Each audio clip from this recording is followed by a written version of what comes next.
Company DGM గారు, అట్లాగే state marketing Adinarayana గారు, మరి ఈరోజు ఈ ప్రోడక్ట్ సంబంధించినటువంటి రేక్ హ్యాండ్లింగ్ ఇయ్యాల మధుసూదన్ రావు గారు ఇచ్చేసినటువంటి డీలర్లు అందరూ కూడా పత్రికా విలేకరులు అందరికీ నమస్కారం.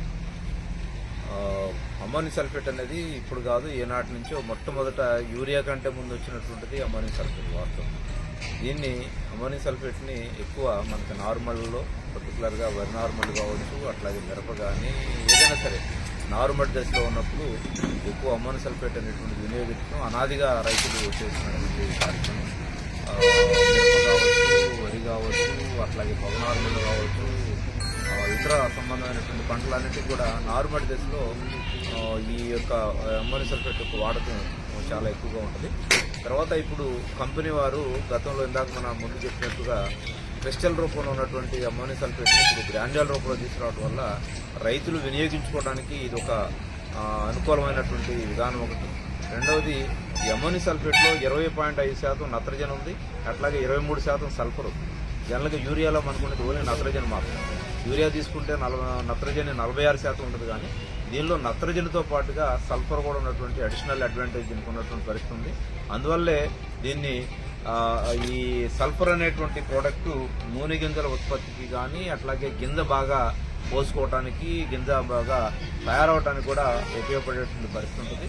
సో దీన్ని మనం వాడుకున్నట్లయితే నత్రజనితో పాటు సల్ఫర్ కూడా అందుబాటులోకి వస్తుంది. కాబట్టి రైతులకి ఇది ఒక రకంగా చెప్పాలంటే మంచి ఉపయోగకరంగా ఉండేటువంటి ప్రోడక్ట్ అని చెప్పాలి. కేవలం ఇవాళ రైతులు యూరియా కోసమే ఎగబట్టం కాకుండా యూరియాతో పాటుగా మనం అమ్మోనియం సల్ఫేట్ కూడా వాడుకున్నట్లయితే ఎక్కడ కూడా ఇబ్బంది లేకుండా అమ్మోనియం సల్ఫేట్ కూడా ఇవాళ మనకి జిల్లాలో కావాల్సిన అమ్మోనియం సల్ఫేట్ కూడా అది ఇప్పుడు గుళికల రూపంలో వస్తుంది కాబట్టి గ్రాన్యుల్ రూపంలో పైపాటుగా చదువుకోవడానికి కూడా అనుకూలంగా ఉంది. కాబట్టి రైతాంగం దీని మీద చెప్పి దీన్ని సద్వినియోగం చేసుకోవాలని ప్రమాణాలు కూడా బాగుండేదానికి అవకాశం తీసుకునేటువంటి అన్ని సమానమైనటువంటి సైజులో ఉన్నటువంటి గ్రాన్యుల్స్ ఉన్నాయి. సో ఎక్కడ కూడా డస్ట్ కానీ లేకపోతే ఇతర రకాలైనటువంటి మెటీరియల్ కూడా లేని పక్షంలో ఇది వెదజల్లటానికి కూడా బాగా అనుకూలంగా ఉండేటువంటి అవకాశం ఉంది. కాబట్టి రైతులు కేవలం యూరియా మీదే ఎక్కువ మక్కువ చూపకుండా యూరియాతో పాటుగా అమ్మోనియం సల్ఫేట్ కూడా సబ్సిడీగా వాడుకున్నట్లయితే పంటలన్నింటిలో కూడా నాణ్యమైన పంట తీసుకోవచ్చు, అధిక దిగుబడి సాధించవచ్చు. ఇందులో సల్ఫర్ కూడా ఉన్నటువంటి నేపథ్యంలో పంట నాణ్యత కూడా ఎక్కువగా ఉంటుంది. ఎప్పటి నుంచో రైతులు వరి తీసుకున్నట్లయితే వరిలో ఆఖరి తప్ప అమ్మోనియం సల్ఫేట్ రైతులు ఒక అలవాటు ఉంది. ఎందుకంటే గింజ పాలు పోసుకొని దశలో అమ్మోనియం సల్ఫేట్ వేస్తే బాగా ముగ్గేటప్పుడు మంచి కలర్ రావటం, గింజ గట్టిపడటం, తర్వాత తూకం కూడా బాగా రావడానికి అవకాశం ఉంటుందని చెప్పి చీడపీడల సమస్య కూడా తగ్గిద్దని రైతులు అమ్మోనియం సల్ఫేట్ను వాడుతున్నటువంటి అలవాటు ఉన్న పరిస్థితి ఉంది. కాబట్టి రైతులు ఖచ్చితంగా యూరియాతో పాటు అమ్మోనియం సల్ఫేట్ కూడా వాడుకున్నట్లయితే ఎక్కడ కూడా యూరియా మాకు సరిపోలేదనేటువంటి ఆలోచన లేకుండా ఉండేదానికి అవకాశం ఉంది. అదేవిధంగా ఇప్పుడు యూరియాని కేవలం రైతులు వరిలో కానీ ఇతర పంటల్లో కానీ కొంచెం మోతాదుకు మించి వాడుతున్న పరిస్థితి ఉంది. అది భూసారం మీద, భూమి యొక్క ఆరోగ్యం మీద దెబ్బతీస్తున్నట్టు పరిస్థితుంది. కాబట్టి కేంద్ర ప్రభుత్వం నానో యూరియా, నానో డిఏపి ఇలాంటి వాటిని కూడా తీసుకొచ్చింది. వాటిని కూడా తప్పనిసరిగా రైతులు నానో యూరియాని, నానో డిఏపిని కూడా వాడుకున్నట్లయితే ఈ మనం భూమికి ఎదజల్లే ప్రక్రియలో భూమి మీద మనం డైరెక్ట్గా ఈ సాల్ట్స్ కానీ యాసిడ్స్ తయారు చేసినటువంటి ఈ ఫెర్టిలైజర్స్ యొక్క దుష్ప్రభావం తగ్గి ఈ నానో ఫెర్టిలైజర్స్ యొక్క వాడకం పెరగడం వల్ల పర్యావరణం కూడా పరిరక్షించబడుతుందని చెప్పి రైతులు కూడా వాడుతున్నటువంటి ఎరువు యొక్క సామర్థ్యం పెరిగేటువంటి అవకాశం ఉంది. కాబట్టి వీటన్నిటిని కూడా రైతులు సద్వినియోగం చేసుకోవాలని, ముఖ్యంగా ఇప్పుడు మొనారా కంపెనీ వాళ్ళు తీసుకొచ్చినటువంటి మొట్టమొదటిసారిగా దేశంలోనే మొనారా కంపెనీ వాళ్ళు ఈ గ్రాన్యులర్ అమ్మోనియం సల్ఫేట్ని తీసుకొచ్చి ప్రయోగాత్మకంగా రైతులకు అందిస్తున్నారు. కాబట్టి ఈ ప్రోడక్ట్ ముందు రోజుల్లో రైతుల్లో బాగా ప్రాచుర్యం పొంది మరి వాళ్ళ కంపెనీ కూడా మంచి పేరు వచ్చేటట్టుగా వాళ్ళు కూడా మంచి క్వాలిటీ స్టాండర్డ్స్ తోటి ఎక్కడ కూడా ఇబ్బంది లేకుండా రైతులకి మంచి ప్రోడక్ట్ ఇవ్వాలని చెప్పి కంపెనీ వారికి కూడా తెలియజేస్తూ సెలవు తీసుకుంటాం. Thank you. చాలా శుభపరిణామం. మామూలుగా అమ్మోనియం సల్ఫేట్ ఇంతకుముందు క్రిస్టల్ రూపంలో ఉండేది, దాంట్లో కొన్ని డిసడ్వాంటేజ్ ఉండేవి. ఇప్పుడు గ్రాన్యులర్ రూపం వల్ల జనరల్గా ఇప్పుడు మేము యూరియాలో చాలామంది రైతులు అడుగుతుంటారు, మాకు ఎక్కువ ఫీల్డ్ కంటే గ్రాన్యులర్ కావాలని కొంతమంది రైతులు. అంటే దాని చల్లుకోవడానికి కానీ కొన్ని పంటలకు గ్రానులార్ ఎక్కువ వాడతాం. ఆ విధంగా ఈ అమోనియం సల్ఫేట్లో కానీ గ్రానులార్ రావడం చాలా మెయిన్గా ఎరువులో విత్తనం ఎరువులో ఎరువుతో పాటు విత్తనాలు వేసే కూడా గ్రానులార్ ఇది చాలా ఉపయోగపడుతుంది మిగతా పురుగుల కంటే. కాబట్టి ఈ ఇంకొకటి ముఖ్యంగా మామూలు అమోనియం సల్ఫేట్ దాదాపు 915 నుంచి 950 రూపాయల మధ్యలో ఉంది. కానీ ఇది రేటు కానీ 995 రూపాయలే సబ్సిడీ పడుతుంది. కాబట్టి రైతులకు ఎంతో ఉపయోగపడుతుంది. భవిష్యత్తులో గ్రానులార్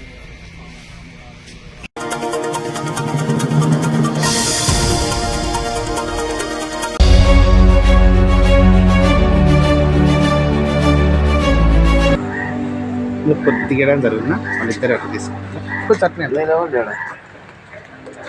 సాంచి పెట్టలేడు రైట్ సరే పెట్టాలా సార్ ఇంకా మళ్ళీ వాళ్ళ సార్ వాళ్ళు కూర్చోబెడతా నేను మాట్లాడుతూ వస్తారే మీరు పర్సనల్గా తీసుకొని పొయ్యిగా చెప్పేది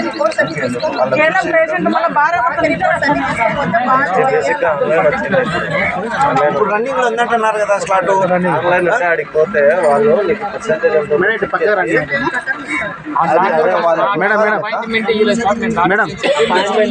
ఇప్పుడు క్యాంప్ అనేది ఒకటి పెడతారు కదా ఆ రోజులు స్టార్ట్ బుక్ చేసుకుంటారు ఈ డేట్ రావాలన్న డేట్ అని చెప్పింటారు కదా ఆ డేట్కి వాడిపోతే ఆడ ఉంటారు అపాయింట్మెంట్ తీసుకోవాల్సిన అవసరం లేదు.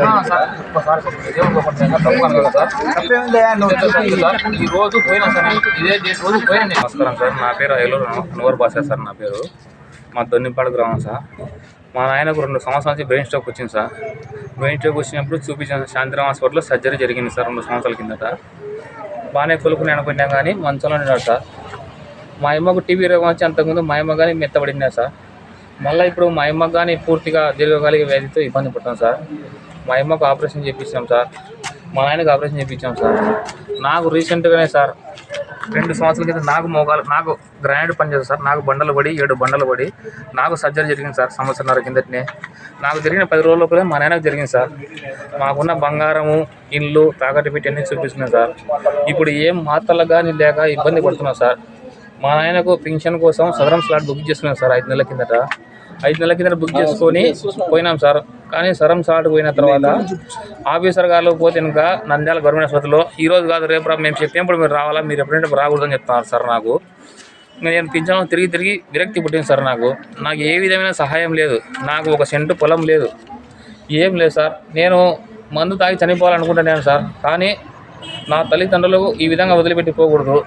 మీరు పింఛన్లు ఇచ్చినా ఇవ్వకపోయినా సరే సార్, నాకు నా యొక్క శరీర అవయవాలు అమ్ముకునే సరే విధంగానే సరే మీరు ఈ విధంగా సహాయం చేయండి సార్. ఏదో ఒకటి మీరు సహాయం చేయండి. కలెక్టర్ మేడం గారికి చెప్తున్నాను సార్. మీరు పింఛన్లు ఎప్పుడు ఇచ్చారో ఏమో తెలియదు మేడం. మీకు కొత్తగా పింఛన్లు ఇవ్వని చెప్పామని చెప్పింటే మేము మా యొక్క విలేకరుల సహాయం ద్వారా వచ్చాము సార్. మాకు ఒకరు సహాయం చేయండి సార్. కరెంటు బిల్లు కూడా కట్టుకునే పొజిషన్లో కానీ లేము సార్. మేము మాత్రలు లేవు, మందులు లేవు. ఇద్దరు ఈ విధంగా అయ్యారు సార్. మా అమ్మ అంగన్వాడీ అయ్యా సార్. ఇటువంటి సహాయం లేదు సార్ మాకు. అంగన్వాడీ మానుకుంటే చేస్తుంది సార్. అంగన్వాడీ ఆకిన చేస్తుంది. నెల రోజులు సెలవు పెట్టుకున్నాం సార్. దీర్ఘకాలిక వ్యాధితో ఆమె ఇబ్బంది పడుతుంది. ఈయన మంచాన్ని అన్నాడు. ఈయన పూర్తిగా మంచానికి ఆమె పూర్తిగా మంచానికి పరిమితి అయ్యారు. మాకు ఏ విధంగా సాయం చేయండి సార్. ప్రభుత్వం ద్వారా ఎవరైనా ఆదుకునే దాతలు ఉంటే ఇంకా ఆదుకునేందుకు నేను కోరుకుంటున్నాను సార్. నాకు ఖాళీ ఉంది సార్. నాకు 2 పిల్లలు ఉన్నారు సార్. ఒక చిన్న ఇల్లులో మేము చేస్తాం. మా అమ్మ అసలు ఇల్లు కానీ లేదు సార్ ఉండడానికి. మాకు లేదు తెచ్చావా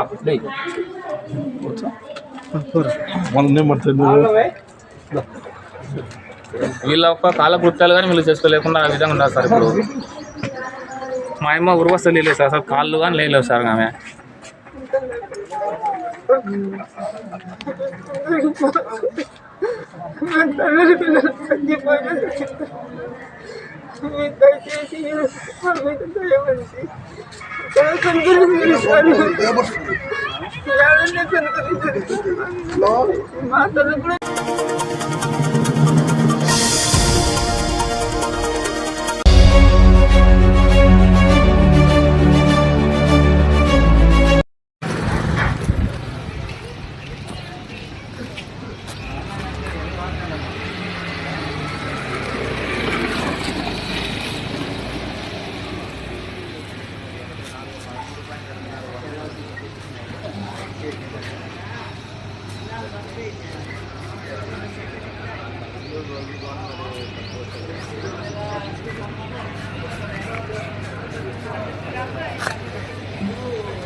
మంత్రి ఎన్ఎండి ఫరూక్ గారిని కలిసిన మెగా జాబ్ మేళాలో ఉద్యోగం సాధించిన విద్యార్థులు. నంద్యాల పట్టణంలోని నేషనల్ డిగ్రీ కళాశాలలో ఇటీవల నిర్వహించిన మెగా జాబ్ మేళాలో ఎంపికైన విద్యార్థులు బుధవారం నాడు నంద్యాలలోని మంత్రి క్యాంప్ కార్యాలయంలో రాష్ట్ర న్యాయశాఖ మరియు మైనార్టీ సంక్షేమ శాఖ మంత్రివర్యులు ఎన్ఎండి ఫరూక్ గారిని మర్యాదపూర్వకంగా కలిశారు. ఉద్యోగాలు సాధించిన విద్యార్థులు తమకు ఉపాధి అవకాశాలు కల్పించేలా ప్రోత్సహించినందుకు మంత్రి ఫరూక్ గారికి ప్రత్యేక కృతజ్ఞతలు తెలియజేశారు. ఈ సందర్భంగా మంత్రి ఎన్ఎండి ఫరూక్ మాట్లాడుతూ విద్యార్థులను అభినందిస్తూ కష్టపడి పనిచేసి ఉన్నత శిఖరాలను అధిరోహించాలని ఆకాంక్షించారు. యువతకు ఉపాధి కల్పించడమే ప్రభుత్వ లక్ష్యమని తెలిపారు. ఈ కార్యక్రమంలో LMS corporate service private limited HR admin manager APTS states Imran, HR manager APTS states L. Prashant, HR recruiter AP state Tauseef, Nandyal 36వ వార్డు టీడీపీ ఇన్ఛార్జ్ మారుతి ప్రసాద్తో పాటు విద్యార్థినులు పాల్గొన్నారు. జాబ్ మేళా ఏర్పాటు చేసిండ్రు. జాబ్ మేళలో దాదాపుగా 60 మందిని సెలెక్ట్ చేయడం జరిగింది. వీళ్ళు ఇక్కడి నుంచి హోసూరు పోవాలా, అంటే బెంగళూరు సమీపంలో, అది చెన్నై, అది తమిళనాడులోకి వస్తుంది హోసూరు. అక్కడ జాబ్ మేళలో బిడ్డలందరికీ అవకాశం కలిగించారు ఈ కార్పొరేషన్ వాళ్ళు. వారికి ముఖ్యంగా ధన్యవాదాలు. వీరికి 18,092 రూపాయలు, అంటే 18,000 రూపాయలు అనుకో తప్పుగా. తర్వాత దీంట్లో వీళ్ళకి ఏముంది ఫెసిలిటీ, పిఎఫ్ ఉంది, తర్వాత ఈఎస్ఐ కూడా ఉంది, తర్వాత ఉచిత భోజనం ఉంది, ఉచిత అకామిడేషన్ కూడా ఉంది, తర్వాత వాళ్ళ జీతం డ్రా చేసుకొని ట్రాన్స్పోర్టేషన్ కూడా ఉచితం. ఇన్ని రకాలుగా వీళ్ళకు ఒక అవకాశం కలిగించే బిడ్డలకు అందరికీ రోజు జాబ్లెస్ పేదవారిని ఎన్నుకొని బాగా చదువుకున్న పిల్లలు, బాగా చదువుకున్నారు కదా పిల్లలంతా, వారికి అందరికీ ఈరోజు అవకాశం కలిగించారు.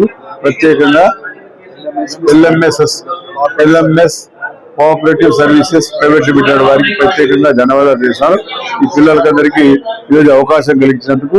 మరి చేసిన ఈవెంట్ చేశాం. మీ పేరు ప్రశాంత్ అండ్ ఇమ్రాన్, వారికి ప్రత్యేకంగా కూడా ధన్యవాదాలు చేస్తాను. కాబట్టి సేఫ్టీ అండ్ సెక్యూరిటీ కూడా అక్కడ అన్ని రకాలుగా ఉంటాయి. ఆడబిడ్డలు ఉన్నారు కాబట్టి అన్ని రకాల సదుపాయాలు ఉంటాయి. కాబట్టి బాగా చదువుకొని ఇంకా ఉత్తీర్ణులు కావాలా, ఇంకా పై స్థాయికి పోవాలని చెప్పి వారిని ఆశీర్వదిస్తా ఉన్నారు. Thank you.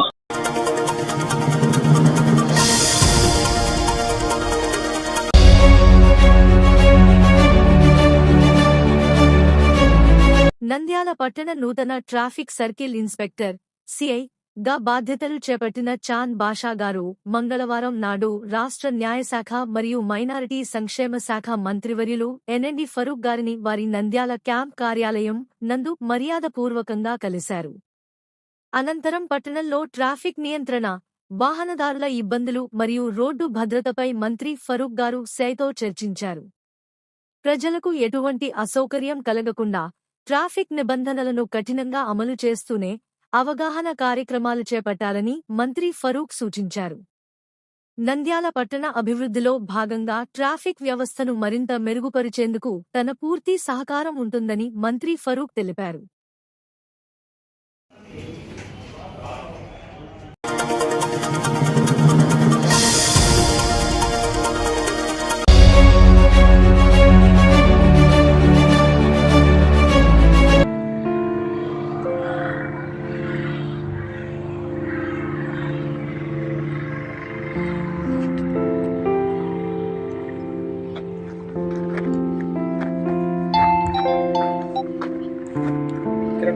ఓకే సార్ పెట్టండి.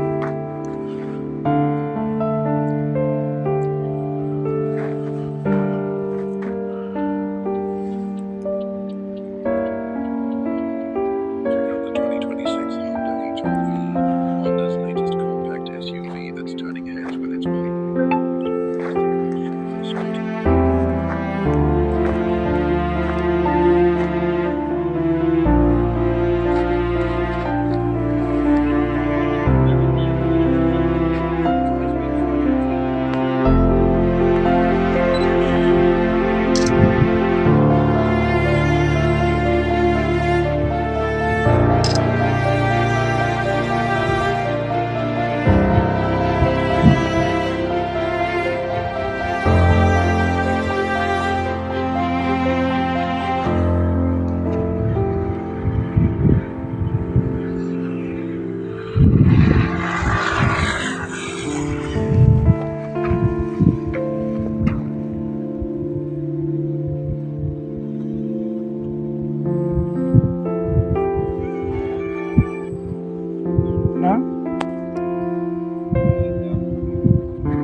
Incharge forest officer Paniyanpalli village.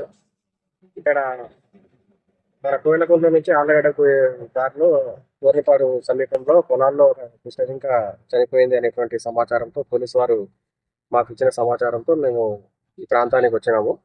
ఇక్కడ ఒక మగ కృష్ణజింక చనిపోయి ఉండడాన్ని కూడా చూసాము. ఇది వచ్చేసి మన కుక్కలు దాడి వల్ల కృష్ణజింక చనిపోయింది. దీనికి గల కారణాలు కనుక్కోవడానికి దోర్నిపాడు వెటర్నరీ అసిస్టెంట్ గారిని మేము పిలిచినాము, వస్తున్నారు. వాళ్ళు వచ్చిన తర్వాత దీనికి పోస్ట్ మార్టం కండక్ట్ చేసి చనిపోవడానికి గల కారణాలు ఏమనేది కనుక్కొని దాని ప్రకారం ఫర్దర్గా మేము చర్యలు తీసుకోవడం జరుగుతుంది. Thank you.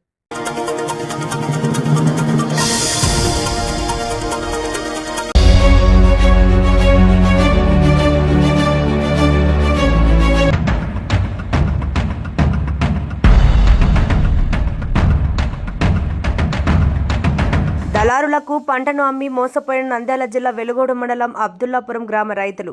నంద్యాల జిల్లా వెలుగోడు మండలం అబ్దుల్లాపురం గ్రామ రైతులు దళారులకు తమ పంటను అమ్మి దాదాపు 2 కోట్లు నష్టపోయారని నంద్యాల జిల్లా ఎస్పీకి ఫిర్యాదు చేయడం జరిగింది. 2023 సంవత్సరంలో తమ ధాన్యం కొనుగోలు చేసిన తర్వాత కొంత మొత్తం పైకం చెల్లించి బకాయి పడిన పైకం తర్వాత ఇస్తామని చెప్పి రైతులను 2 కోట్ల వరకు మోసం చేసినట్లు రైతులు వాపోతున్నారు. తమ ధాన్యం కొనుగోలు చేసి డబ్బులు ఎగ్గొట్టిన వెంకటరామిరెడ్డి, తేలికల సుబ్రహ్మణ్యం గుప్తా, అమర్నాథ్ అనువారి నుంచి తమకు రావాల్సిన పైకం ఇప్పించాలని జిల్లా ఎస్పీకి ఫిర్యాదు చేయడం జరిగింది. అలాగే మధ్యవర్తిగా ఉన్న లాయర్ పిల్లా తిలక్ సుధాకర్ అనే వ్యక్తి కూడా తమకు డబ్బు ఇప్పిస్తానని తమను మోసం చేశాడని అతని మీద కూడా తగిన చర్యలు తీసుకోవాలని రైతులు డిమాండ్ చేస్తున్నారు. మాది అబ్దుల్లాపురం గ్రామం, వెలుగోడు మండలము. మా పేరు వెంకటరామిరెడ్డి. మేము ఆ గ్రామాలలో చిన్న చిన్న వ్యాపారం చేస్తూ ఉంటాము. ఒక రైతుల నుండి ధాన్యం సేకరించి అటు మిర్యాలగూడెము, విజయవాడ, కర్నూలు అటు తోలుతూ ఉంటాము. ఒక వ్యాపారి విజయవాడలో నమ్మించి మా దగ్గర 32 లారీల వడ్లు, మినుములు, బియ్యం ఎత్తుకున్నాడు. మాకు ఇవ్వాల్సిన 3 కోట్ల రూపాయలకు గాను 2 కోట్ల రూపాయలు అమౌంట్ ఇచ్చాడు. 1,86,86,40 రూపాయలు మాకు ఇవ్వాలి. ఇంకా ఇస్తా అని చెప్పి 2023 నుంచి మనం తిప్పుతున్నాడు విజయవాడకు. లాస్ట్కి వచ్చేసరికి ఒక లాయర్ దగ్గర పంచాయతీ పెట్టి మీకు ఇంత ఇస్తా అంట, ఆయన మీకు కథనీకి లేదు అని చెప్పి దౌర్జన్యంగా లాయరు మేము పోయిన నెల భయపిస్తున్నాడు. కాబట్టి మా రైతులకు, నాకు, అందరికి న్యాయం చేస్తారని ఎస్పీ గారిని కలిసి స్పందనలో వచ్చాము. మేము మళ్ళీ అతని దగ్గరికి వెళ్తే ఏమవుతుంది అని చెప్పి వెళ్ళాక ఇక్కడికి వచ్చి పంచడానికి వచ్చాము. ఎస్పీ గారు న్యాయం చేస్తారని ఇక్కడ పంచడానికి వచ్చాము. ఆ లాయర్ వాళ్ళ దగ్గర నేనే మాట్లాడతా అని చెప్పి మీకు 60 లక్షలు ఇస్తా, 30 లక్షలు ఇస్తా అని ఆ లాయర్ పెద్దగా చెప్తాను.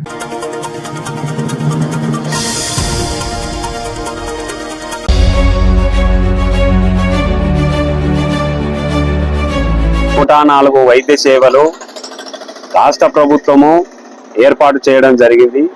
ఈ సేవలు గ్రామీణ ప్రాంతాలలో ఎంతో ప్రాధాన్యత సంపాదించుకోవడం జరిగింది. అందులో భాగంగానే పనిచేస్తున్నటువంటి 104 ఉద్యోగులు, డ్రైవర్ సోదరుడు, డిఈఓ సోదరులు కలిసి ఉద్యోగం నిర్వహిస్తూ వస్తున్నారు.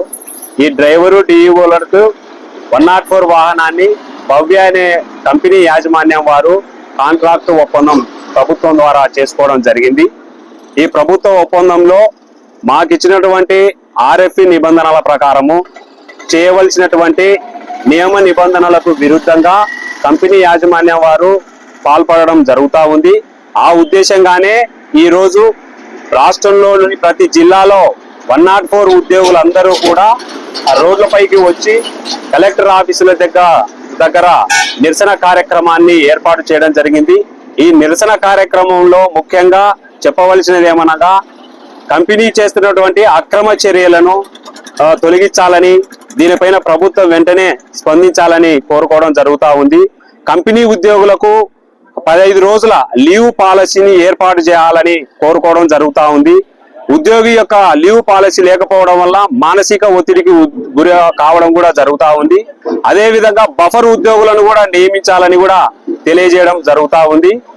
ఈ బఫర్ ఉద్యోగులు ఉండడం వల్ల మనిషి యొక్క ఉద్యోగం చేసుకోవడానికి రిలీవర్ గా ఒక సెలవు ప్రకటించుకున్నప్పుడు ఆ బఫర్ ఉద్యోగం కూడా నియమించుకోవడం జరుగుతూ ఉంది.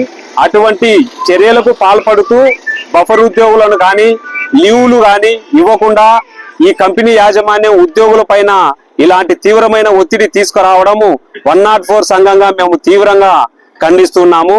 అదేవిధంగా వాహనాల యొక్క ఫిట్నెస్ల గురించి కానివ్వండి, ఉద్యోగుల యొక్క వేతనాలు 5 సంవత్సరాలు పూర్తి చేసుకున్నటువంటి డ్రైవర్ ఉద్యోగులకు అందరికీ స్లాబ్ వేతనము చెల్లించాలని కూడా కోరడం జరుగుతూ ఉంది. అదేవిధంగా జీవో నెంబర్ 7 ప్రకారము PEO సోదరులకు అందరికీ కూడా 18,500 వేతనాన్ని కూడా చెల్లించాలని కూడా మరొకసారి కూడా తెలియజేస్తున్నాం. అదేవిధంగా మాకు బీమా సౌకర్యాన్ని కూడా ఏర్పాటు చేయాలని కూడా చెప్తున్నాము. ప్రతి ఒక్క ఉద్యోగికి ఏ నష్టం జరిగినా కూడా బీమా సౌకర్యం అనేది ఏర్పాటు చేయడం జరుగుతుంది. PF ESIలకు సంబంధించి యాజమాన్య వారు చెల్లించాల్సిన వాటా యాజమాన్య వారు చెల్లించాలి, కంపెనీ వారు చెల్లించాల్సినటువంటి వాటా కంపెనీ వారు చెల్లించాలనే విధంగా కూడా మేము విజ్ఞప్తి చేస్తున్నాం. ఇటువంటి విషయాలన్నీ కూడా కంపెనీ యాజమాన్యం మా పైన ఒత్తిడి వస్తున్నారు కాబట్టి ఈ విషయాలన్నింటినీ కూడా ప్రభుత్వం వారు వెంటనే స్పందించి ఈ చర్యలన్నింటినీ కూడా ఆపి 104 ఉద్యోగులందరికీ కూడా న్యాయం చేకూర్చే విధంగా